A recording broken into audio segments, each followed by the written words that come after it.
Hi everyone. My name is Nguyen Duc Anh Phuc, and I'm from University of Information Technology. And today I'm gonna present about our works, Foggy-DOTA and adverse weather dataset for object detection in aerial images. Before getting into the presentation, I want to share some thoughts about the conference. Last year, we also had a studies extended at the NICS, but due to the pandemic, the conference was online. So luckily this year, I'm able to stand here present about our studies. So it's such a pleasure.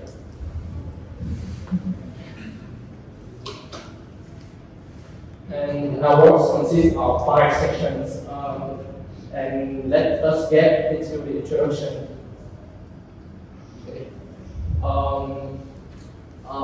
As you already know, object detection requires 2 tasks. The first one is object localization, and the second one is object classification.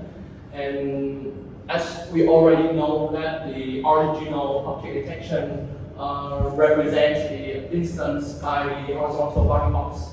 But when dealing with the aerial images, if you represent the objects with the horizontal body box, it will lead to the problem that many objects will overlap each other. So in this study, we introduced to you the studies that use the oriented body box to represent the instance for more for the consistency between the localization and classification.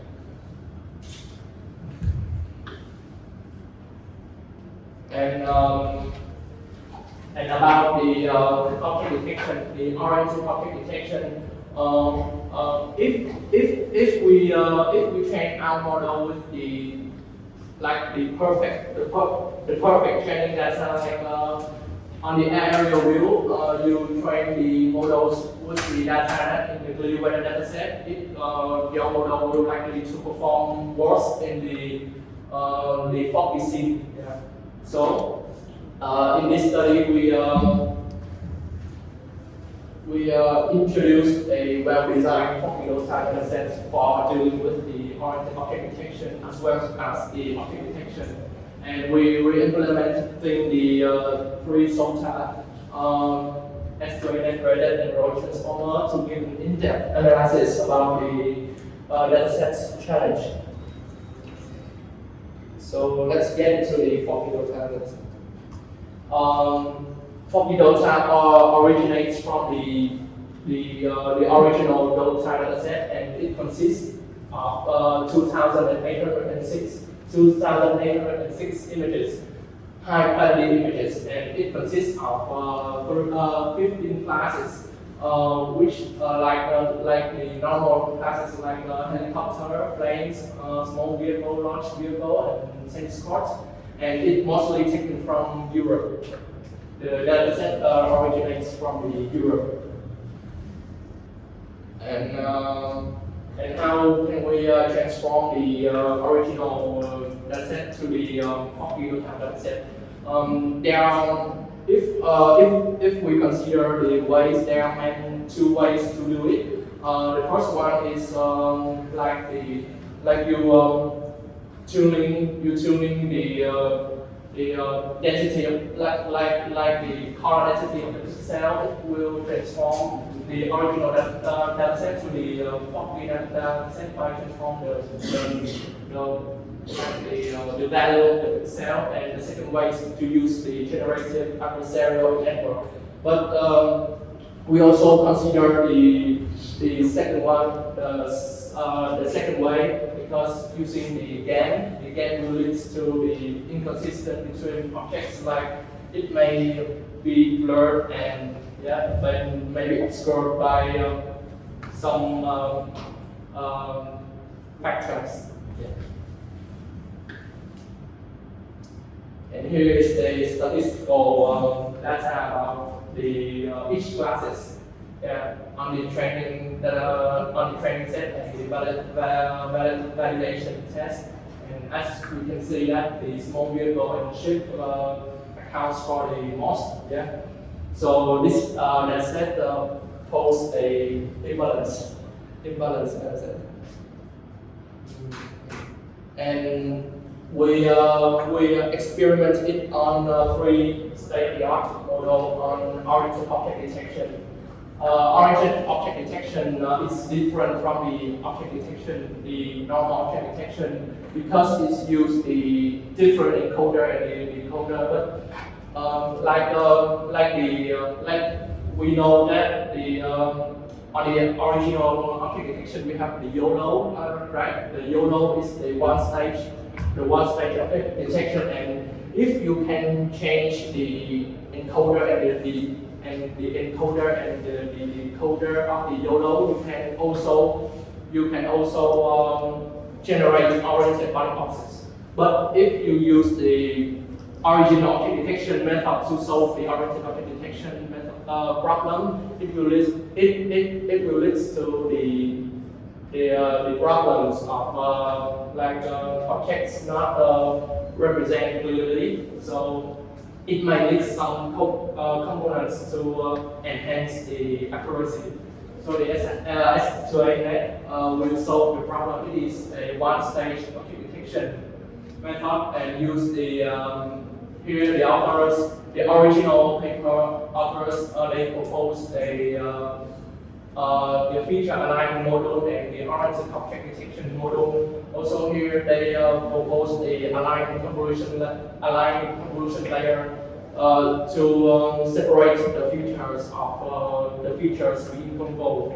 And here they use the active rotating filter, including the orientation response network. Here we can reference to the original paper, and they combine it and produce a fine model. And next one we implement the REDIT, rotation equivariant detectors. This is a normal two-stage object detector, oriented object detector, and here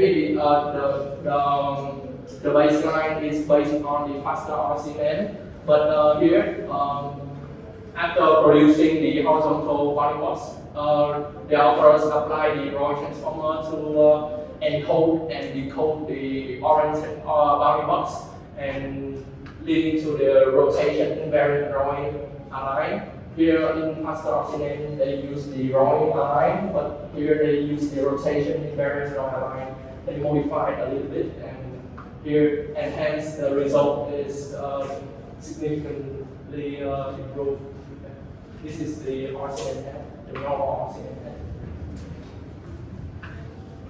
And the last one we implement the normal Roy transformer. It just like the prior method, but here they use only the rotating Roy align. They don't use the Roy align, the rotation invariant Roy align. Here, like I said before, you just only change the encoder and the decoder to solve the problem. And we have some evaluation matrix, and we use the LU to calculate the accuracy of the models, and hence we use the MAP or the MS control for each classes. And MAP is spread on the between lines between the AP.5 and the AP.75. And hence we use some result, and the table is a little bit small, but at the end I will show up the full original table. And in the result, we train and test the three models on the original DOTA dataset, and it used promising results. And the highest was rated and Roy transformer.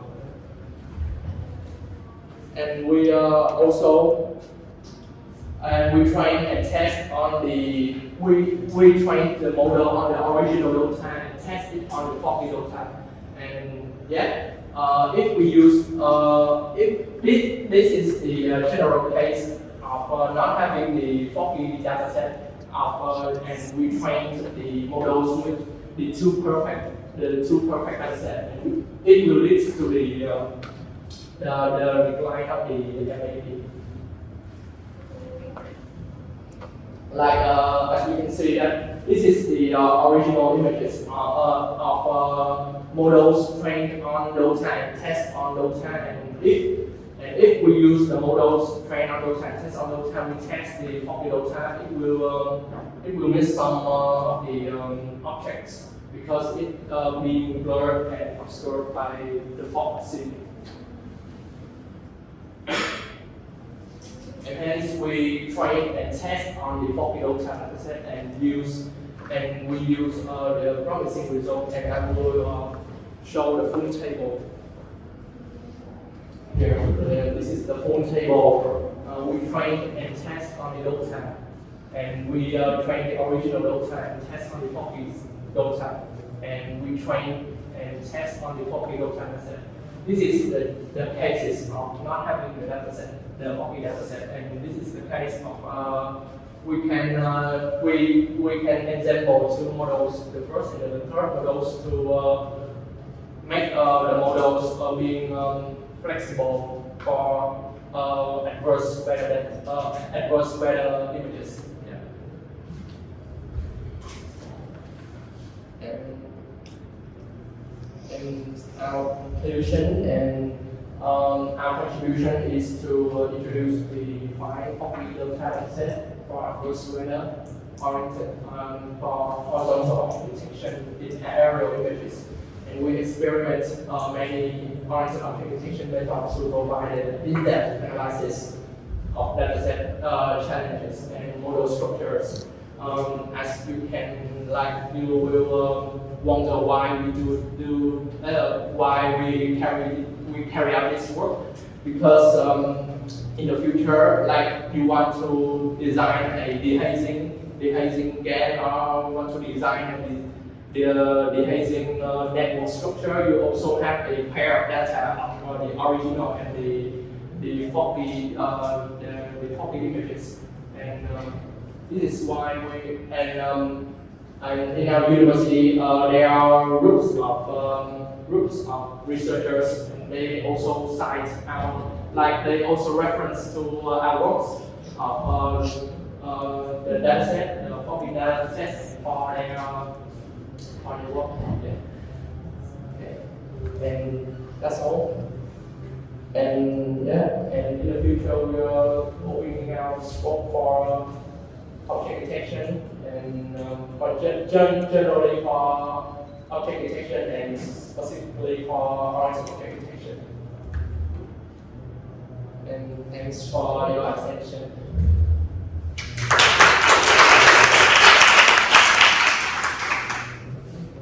Thank you for your presentation. It's just interesting. Minh. So, I thank for your presentation, and can you give me back the slide for distribution of class? Okay. Distribution of classes. Okay. Okay. Yes. So I see your data is totally embedded. Yes. And can you share me some practical experience about solving the embedded problem? Because I just see you just don't algorithm. Okay. The fact, like the solution of dealing with balanced dataset are lots, but in my experiment, from my experience, we deal for the classification problem. We deal with there's an algorithm to upsample for each classes, and for object detection, we use the image augmentation for each of the classes which has lower number of instances. Yeah, we normally do that, or we can train independently the object localization and network and object classification network. So you make a more label by some angle to deal with rarely class. Yes. And can you guys see the performance in each class after? Okay. Can you give a slide about metric evaluation? Yeah. Sorry. As I say, that's your final matrix is average precision of each class. Yes. But in practice, what if, for example, I see you have 15 class, but if you just get the average, there will be some class in practice when we run model in real life. Some class will be majority of our sample data sets. So I think if you can assign a way just the sample with class multiply the precision, it will be a better metric. Like weighting the classes for classification. Okay. Thanks for your contribution. I'll later in the future we will add some weight on each classes for detection. And can you give me the result analysis? The results.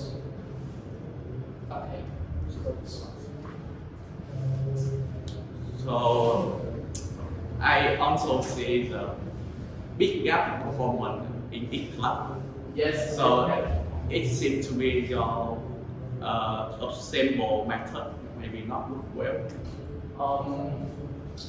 Because oriented object detection is different from the object detection because you use the some of the components might different from the original one, and it might lead to the gap as you say between each classes. But as the result, the models are performed really well.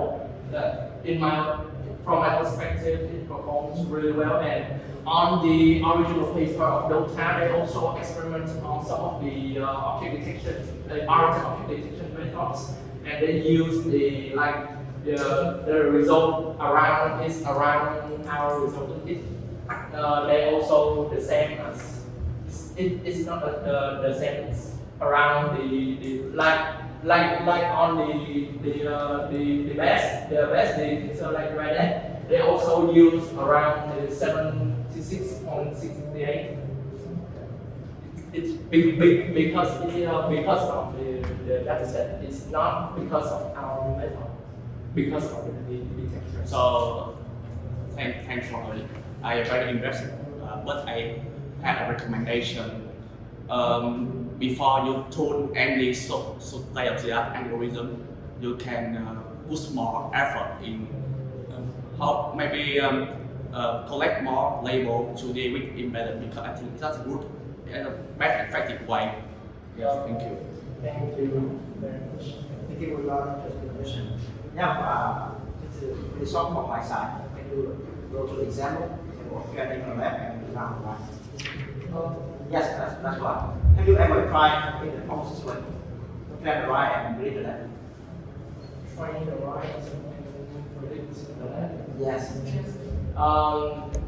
Actually, we have trained the right and predict the left. But we didn't include it in the paper. But in the future, we're gonna write some study. Well, we're gonna carry out some studies. Because it's we don't have enough time to prepare. So Yeah, just amplify. I just worry about the efficient environment, like a lot. also we can assemble two models, assemble together, and they will like they will form very well. Okay, I think I have a question. It is possible to move the image from right side back to That's a very interesting question. Normally, we want to transform the normal image to the Foggy image, but transforming from the Foggy image to the original image, it's actually can. But if you have the pair of labels image and you fit it into the adversarial network and train it by some sort of algorithm, and you can still produce the original images, like the image restoring. Yeah, thank you.